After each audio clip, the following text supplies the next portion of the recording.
Fala, aprovados! No vídeo de hoje, nós vamos estudar um pouquinho de direito constitucional e de direito administrativo utilizando questões e vamos também utilizar a prova aplicada neste ano de 2022. Antes de assistir esse vídeo, já sabe como funciona.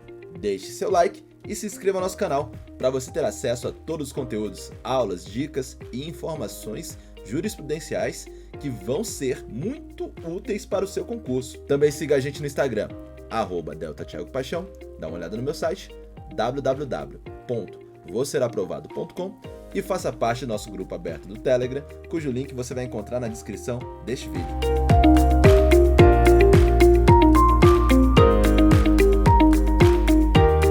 Bom, eu não vou analisar todas as questões da prova, porque o nosso tempo aqui é curto, mas eu trouxe algumas questões que eu achei bastante interessantes na parte de constitucional e direito administrativo. Então, abra sua prova e vamos olhar a questão de número 25. Em determinado concurso público, direcionado ao preenchimento de cargos de provimento efetivo no estado beta, o edital dispôs sobre cláusula de barreira, de modo que apenas os candidatos mais bem classificados avancem para a fase seguinte.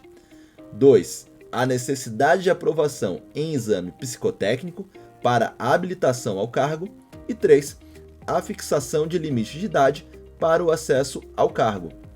O edital, logo após ser publicado, gerou grande insatisfação entre os candidatos em potencial que argumentavam com a necessidade de as determinações acima referidas estarem disciplinadas em lei, não sendo admitido que constem apenas do edital.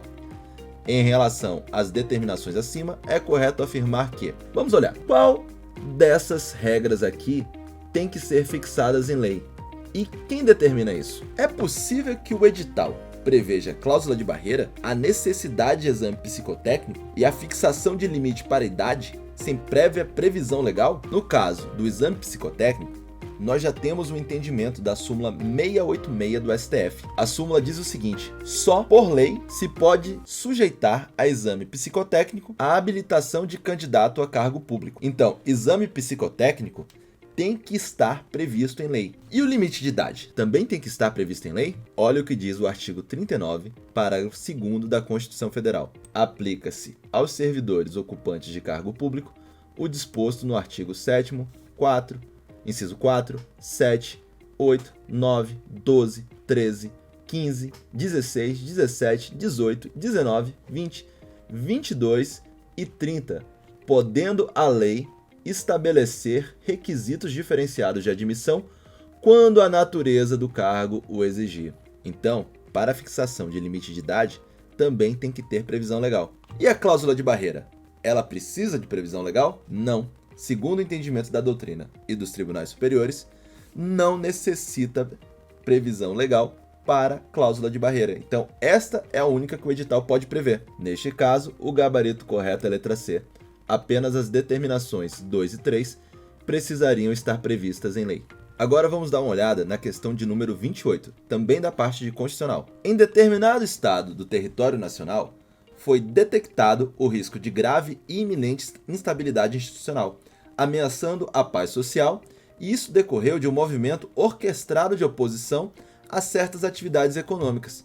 Considerando os termos da narrativa, a providência passível de ser decretada pelo Presidente da República, acompanhada de certas medidas coercitivas, restringindo alguns direitos fundamentais, seria intervenção federal, estado de defesa, estado de sítio, estado de defesa ou estado de sítio ainda de novo, com as suas peculiaridades. Eu não vou entrar no tema do que é intervenção federal, estado de sítio e estado de defesa. Eu vou gravar um vídeo sobre estado de sítio e estado de defesa. Quem quiser saber mais sobre intervenção federal, já tem um vídeo nosso no canal. Então vai lá no grupo de vídeos do nosso canal e você procura na nossa biblioteca, que tem lá um vídeo explicando certinho o que é intervenção federal. Mas a questão dá algumas brechas. Primeiro, risco de grave e iminente instabilidade institucional em determinado estado do território. A providência ela tem que ser decretada pelo Presidente da República e também deve ser acompanhada de certas medidas coercitivas restringindo alguns direitos fundamentais. Dentre as medidas ali previstas na questão, a única que se encaixa é o estado de defesa.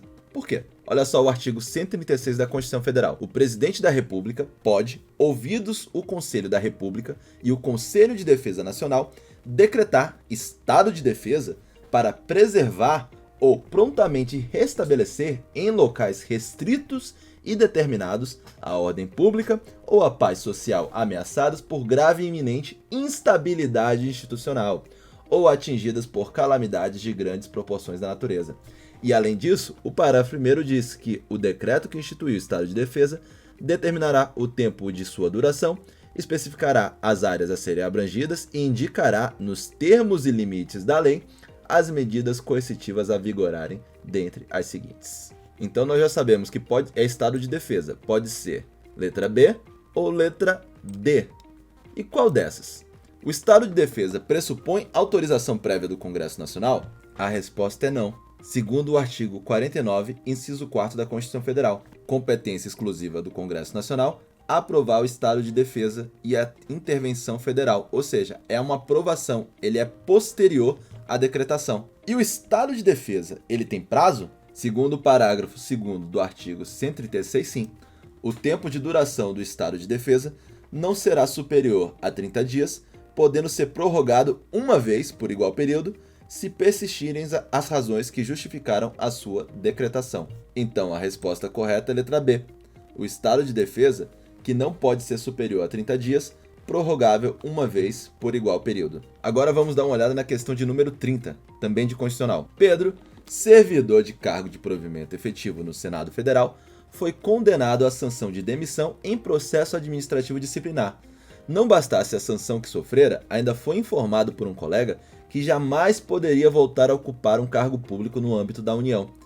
E resignado com o desfecho do processo administrativo disciplinar, do qual não fora defendido por advogado, e mais ainda com a informação recebida do colega, Pedro procurou um renomado administrativista e o consultou a respeito da compatibilidade desses acontecimentos com a ordem constitucional.